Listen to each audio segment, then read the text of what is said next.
Well, hello there. My name is HW, and thank you so much for watching Tone Junkie TV. Today, I want to talk about my predictions for 2021.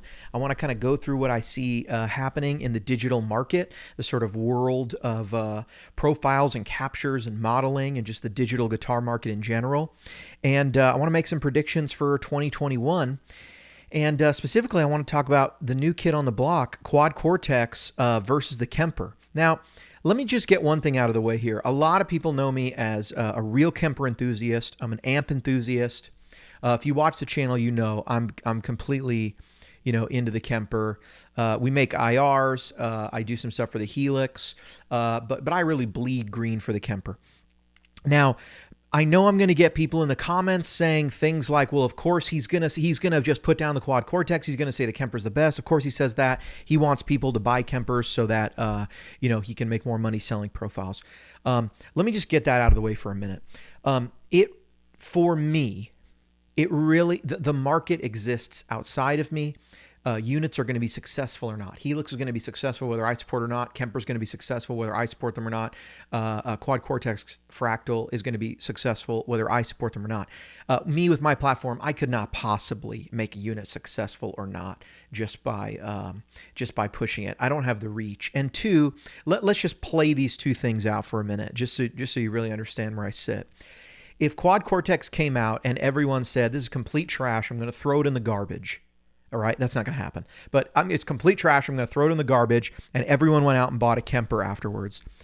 Well, I guess that would be great for Tone Junkie if the Kemper market grows. We're very well known in the Kemper market, and I've made it my business to make sure that everybody who is using a Kemper and is on Facebook, Instagram, YouTube knows about Tone Junkie. That's what I spend most of my days doing, just making sure people know about Tone Junkie. If you want to buy it, great. I'm happy to have support. If you don't, maybe I can recommend you to somebody who makes some profiles that you prefer. If Quad Cortex is an absolute success, how is that bad for me? I have a collection of, if you watch the channel, I'm an absolute nut for amplifiers and vintage guitars, vintage amplifiers. I have a collection of, in this house right now, 35 to 40 vintage and hard to find amps. I can just capture them and have a whole new product line. So I certainly am not someone who has like something to lose by Quad Cortex becoming, very successful and selling a bunch of units and, I don't see how that would work out bad for me, right? So I certainly am not here to convince anyone that the Quad Cortex is not going to be good, or you should, cancel your Quad Cortex and go just buy a Kemper or something. So I hope I've made that clear. Now, with that said, let's talk about my predictions for 2021, and I want to walk out a couple possible scenarios for how this could all play out. One thing that is worth noting, let's just get this out of the way. Is the Quad Cortex going to be successful? And then we'll talk about, is it going to be good? Is it going to be successful? I think it goes without saying the Quad Cortex will be a good selling unit. The Quad Cortex is already being marketed in such a way that even if it delivered on 75% of what they've said it's going to be able to do, it's going to be successful. In general, I'd like to just understand that the digital landscape, there's two main factors for why people seem to buy these digital devices. One is authenticity. Does it really sound like the amp? But really that factor is really a secondary factor to ease of use and a better application of technology, right? I have sold Kempers. I don't personally sell Kempers, but I've convinced people to buy Kempers here in Nashville, many people. And the people who always buy a Kemper after they work with me on a demo or whatever in the studio are producers. As soon as they see how fast I can click a knob and get from a matchless DC30 with a Heritage, H30 speaker to a Vox with blues, and I have two different sounds for double tracking or for overdubs or whatever. As soon as they see that, they realize that sounds good. That sounds like the amp's mic'd up. That saved a bunch of time. We didn't have to go in another room, fiddle with amps and stuff. So technology can really, in a production setting, especially what's gone on with music, they become time-saving devices, right? And they become devices where people are really after the ease of use. I personally would never carry an amp out of the house anymore. That's just me. I take my Kemper. I'm 100% happy. Ever since the Kemper Stage came out, I take the Kemper Stage. So it's worth saying this. The Quad Cortex has a UI that seems attractive, modern, has a touch screen. The buttons you just turn. It seems to be a well-designed unit in its look. It looks easy to use. It looks intuitive. For that reason alone, it will be successful. They've already sold the first 2,000 units to pre-order Tier 1, pre-order Tier 2. Andertons in the UK is taking pre-orders. Sweetwater is taking pre-orders.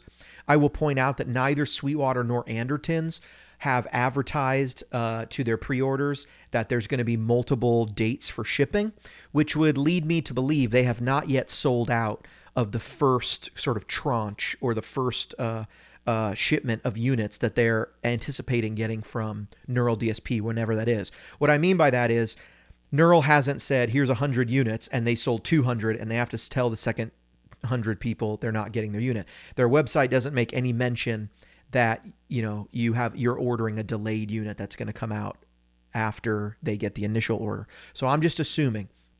So how many have they sold?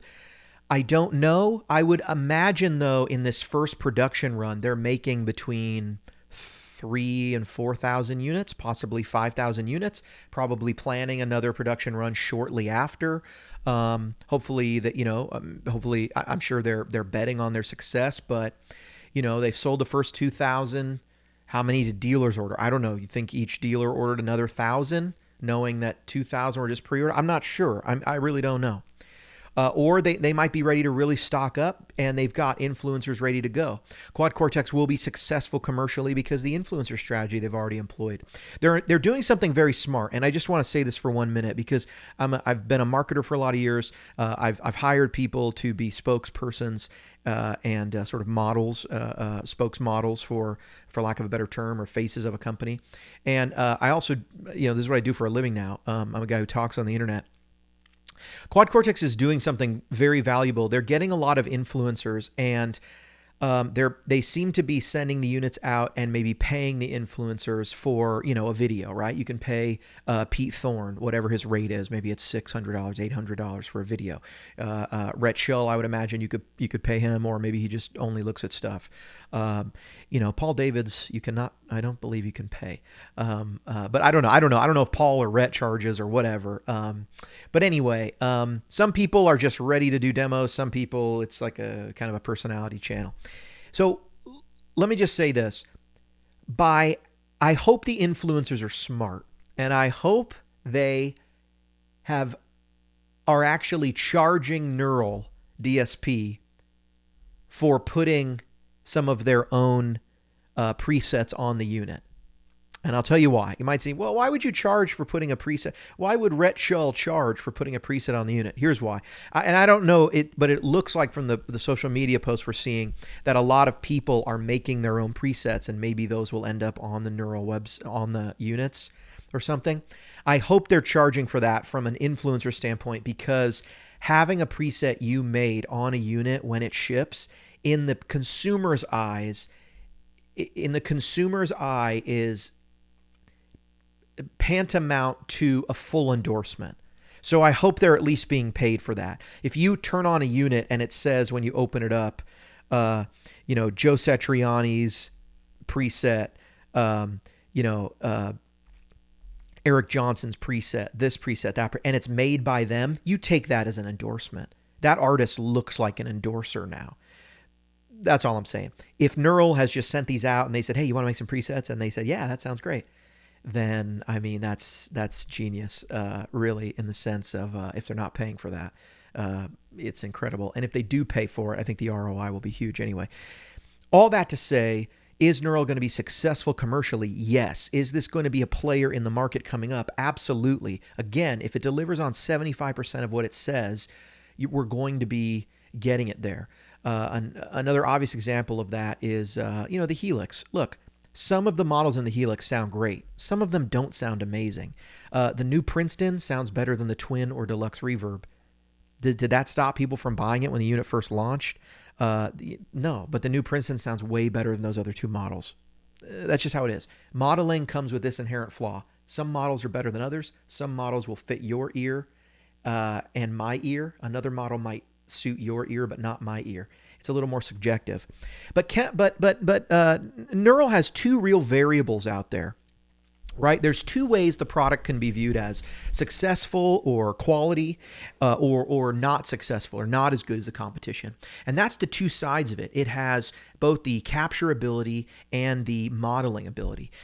Now, I will say, when I first heard about the Quad Cortex, I wondered, if you have this amazing capture ability, why take a person's time to make the models at all? Why are the engineers focused on models? I would imagine the models are far harder to create once you've made the capture ability. It seemed that the models were created first. Maybe they didn't plan initially to have the cap. I really have no idea. That's a question for Doug and the guys at Neural. But I will say this. There is, I guess, a value in such that some people might complain about on the Kemper that if you create an AC30 profile and it's straight up and down, you can with a lot of accuracy lower and raise the gain. But if you profile a clean AC30, you can't just crank the gain up and get kind of an authentic thing. Tube breakup is not totally linear, and EQ changes and that sort of thing. So where does that leave us? Well, Quad Cortex is either going to have, it's these two variables. The capture ability will either be on par with the Kemper or not, and the modeling will either be on par with FM3, with Axe3, Helix, or not. I think as long as it's in the ballpark of any of these, it's going to be successful. If someone gets it and they can start making good sounds and you have influencer support, Helix, if you're a Sunday morning guy, you probably really enjoy the contributions of Worship Tutorials, or Alex Strabala or Jason Sedites, if you're a Kemper guy, you really enjoy Tone Junkie, Michael Britt, maybe Sin Mix. If you're, so I think there needs to be support online. And once people start, if you hear people making great sounds with a device, you know what the device is capable of. I'll give you a little anecdote here. When I first got into the Kemper game, there sort of was this idea that Kemper was really good for harder music, and it didn't do the other stuff that well. And when I first started playing a Kemper, really my only options were Michael Britt, unless I wanted harder stuff. I really was not aware of that many other people. And it seemed to be that Michael Britt had the golden signal chain, they called it. And I really liked Michael Britt's stuff. I still am a big fan of Michael Britt. Michael's a friend of mine now. And you may have seen we did that Kemper show together, and we're going to bring that back. But those were the options. Now, I started making profiles, and I heard things a little differently. I liked a little more of the chimier, brighter sound, and I like different speakers. And I like, just different things, right? Different things excite me, and I'm just a different player, right? And so I think I approached it with just a little more of the Tone Junkie sound, and there's been a lot of people who enjoy that sound, and that's lovely. That's great. I think it got a lot of people, maybe in the Sunday morning crowd, more into the Kemper. But there was already a growing little scene when I started, and that's kind of what got me into it. But all that to say, on the capture side, what do I predict is going to happen? Here's what I predict. I predict that Neural is going to come out with a unit that is going to capture things accurately. However, I would not be surprised if it gets maybe something like the reputation that maybe it does harder music better than softer stuff. Or maybe the models will get that reputation. It does harder, heavier rock better than cleans, right? Maybe the Fender stuff will be, it's a little too bright or a little too stiff, but this is really good. It's possible that either the models, and this very much comes down to who make the models. It's possible that the models and the captures are done in such a way that they might favor heavier music, or they might favor, cleaner kind of stuff. That's a function of the person creating the model and the the captures, right? So they have some guys working on it, and one of the criticisms of the demo that's been out there on YouTube is it's only hard stuff, you know. And hey, look, I know some people are going to go, hey, what are you talking about? There was cleans in there. Look, I've had people tell me the best cleans on the Kemper come from when you turn the cab off, and then I listen to their music and I realize, you know, to them, Master of Puppets was the only record that ever got released. That was the record that had the quintessential clean tone. Nothing against that clean tone. I get it. I get why it's valuable. I get it. But that's not what I mean. I'm a connoisseur of vintage amplifiers. I have, like I mentioned earlier, I have a 64 AC10, a 65 AC15, coming out if you didn't know that, and a 66 AC30. I know what those amps sound like, and so to me, I'm going to judge a unit like the Helix or the Kemper or now the Quad Cortex based on how good are those Voxy tones. So maybe the model's going to be in the Vox isn't going to be my favorite model, but can I capture it? So you got to understand, like, they all have different sort of personalities, right? When I first tried an AX8, I didn't like the Fender models. Right? The AX8, I didn't think the Fender models were that good. I thought that the high end was a little brittle. I've heard that that's corrected on the new stuff, and I've heard nothing but great things about the AX3 and FM3. I don't own one, so I'm not going to say anything different, but I've heard really good stuff from people whose opinions I respect. On the Helix, here's the personality of the Helix. The Princeton model is way better than the other two Fender models. The Bassman, the 59 Tweed Bassman model, to me is not that great. I don't think it sounds that much like the amp. I don't think the Plexi model is that true, to be honest. I think it's kind of like it, but I don't think it's as good as some of the later models they've released. So it seems like the more recent stuff they've released, it might take up a little more DSP, but it's a little more accurate, it's a little truer. So to my ear, when I go in and I try the Deluxe and the Twin, I go, oh, I don't like the Helix. But then when I listen to worship tutorials and Yeatsy Guitar, and I hear what they've done with the AC30, or what Stu G has done with the AC30, especially, you know, using his IRs, that made me go, wow, this actually does sound really, you know, like an AC30. But I kind of got to do this to it. And so those personalities exist. Not a fan of the Twin and the Deluxe for me in the Helix. Not to the point that I hate it, but it's not as easy to me. It doesn't immediately strike that chord with me like the Princeton does, or like the the Grammatico or something does. Those really have a bit more life and a bit more something to them. The Kemper can have a similar thing. You know, you download the Kemper, and what are the best profiles from the start in there? To me, the Michael Britt stuff is really great. I'd love to get some Tone Junkie stuff in there at the start, you know, for people to have on their Kempers when they first buy them. But we'll work on that. But, you know, maybe I like this kind of profile on the Kemper. I like, maybe I like Voxy chimey stuff. And I don't know. To me, everything sounds great on the Kemper, I'll be honest with you. But I'm very used to the Kemper, right? I'm the most familiar with it. I'm the most used to it. And I've learned a lot of its idiosyncrasies and things.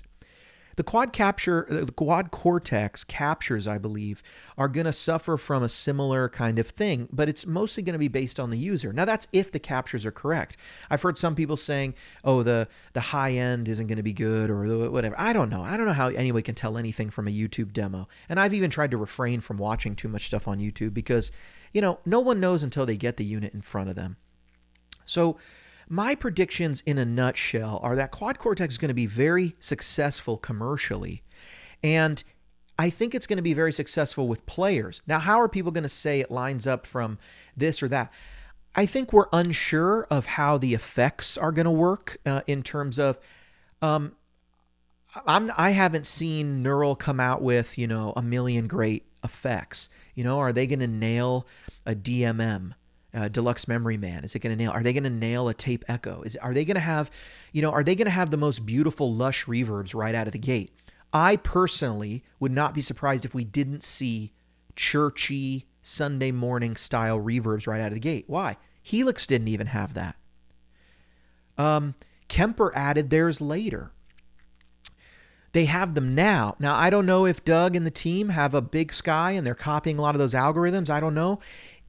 I hope the product testers are not so metal focused that they aren't sort of looking at what's going on in the world of effects and stuff. It's a big market, especially here in the US. as coronavirus has happened. I'll tell you, it was already true before COVID and it's true now. There's more live music on Sunday mornings than there is on Friday nights. And a lot of manufacturers have taken notice of that. And that's a strategy, right, for manufacturers. Are the delays going to be incredible? Is there going to be quad delays? Or do you have to eat up DSP by adding them all yourself? Is there going to be, really convincing analog delays? Is there going to be, multiple types of chorus that are going to rival the Julia and all these things? I'm not sure that the delays will be so specialized, so intricate there, but I could be wrong. To me, it seems like units always come out and then the effects get upgraded later with sort of user feedback. Is that going to happen here? I don't know. I'm not expecting everything right out of the gate.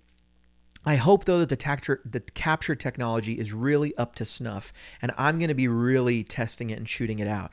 The other thing I do notice is this. On the Kemper, we have a number of parameters that are, to me, essential to the tone of the Kemper. And they're not just, from Rebet's video, I can see that he opens it up. He opens up the little icon of the capture. He opens up a capture block, and it says gain and has a 3-band EQ, right?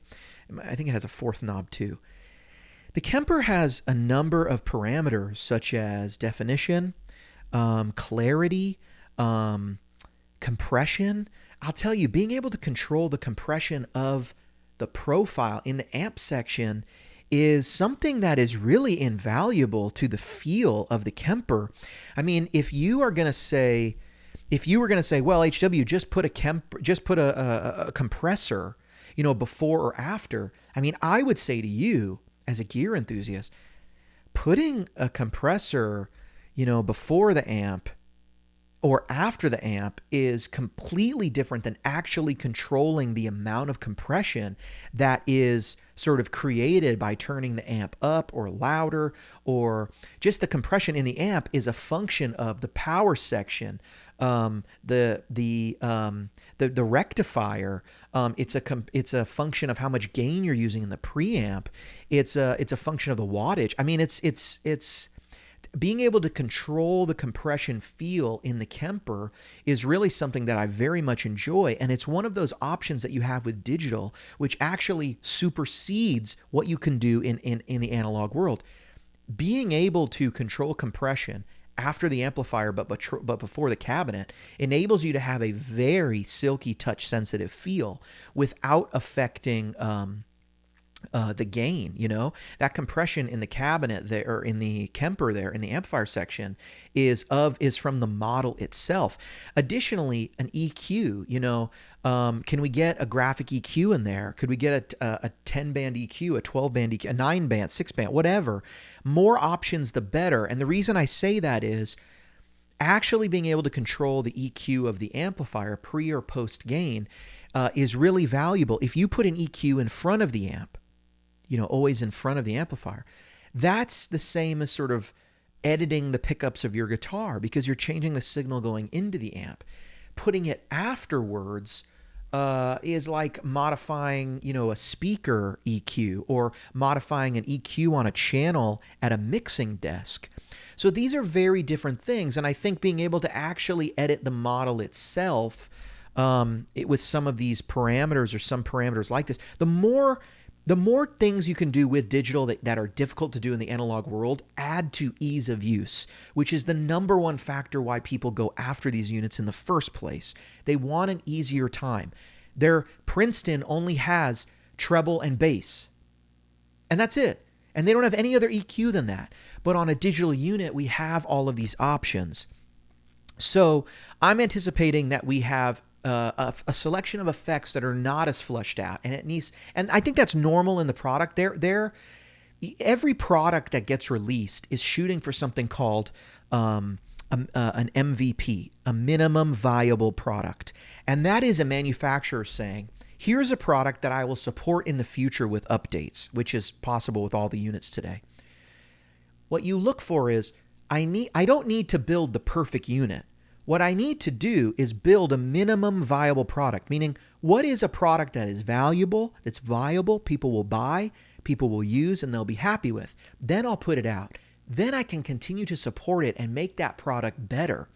And that allows me to, one, grow a user group or an amount of users. But two, I have then content and additional features being added, which add to the value proposition that is the unit over time. So the units get better. This is why I drive a Tesla. The units get better over time. I receive software upgrades and I have features I didn't have when I bought the car. It's incredible. It happens on your phone. It happens on a watch. If you have a digital watch or something, it happens with software. So I would anticipate that the effects in these units we find maybe need some more work or are not quite as fleshed out. What I'm really interested in is, with the availability of captures, are we going to still rely as much on new models and model updates like we do in the Helix? Helix has arguably released their best sounding models as time has gone on. Is that something that's going to be valuable for them going forward? Or will the demand from users to Neural be, we want different features, we want this type of effect or that type of effect, or we want this? Where will the demand be? Time will tell, but I anticipate that the capture tech will have fans and not fans, because I don't think it's going to feel like the Kemper. And in some ways, I think the Kemper feels better than an amplifier sometimes, because I have control over certain parameters I don't always have control over. I also get the chance to sort of have this access to this. One of the beautiful things about the Kemper is the EQ they have is so musical. If you have a Kemper, go to your Kemper, turn up the mids on any profile. It never sounds bloated or gassy or whatever, or explodey. It always sounds beautiful. However they have the mids dialed in on that control is just lovely. So my predictions: Quad Cortex will be commercially very successful. I anticipate it probably selling better than Fractal and stuff, only because of availability, and I'm not really even sure. I don't know if that's true or not, but they will have a large distributor. They're not selling direct.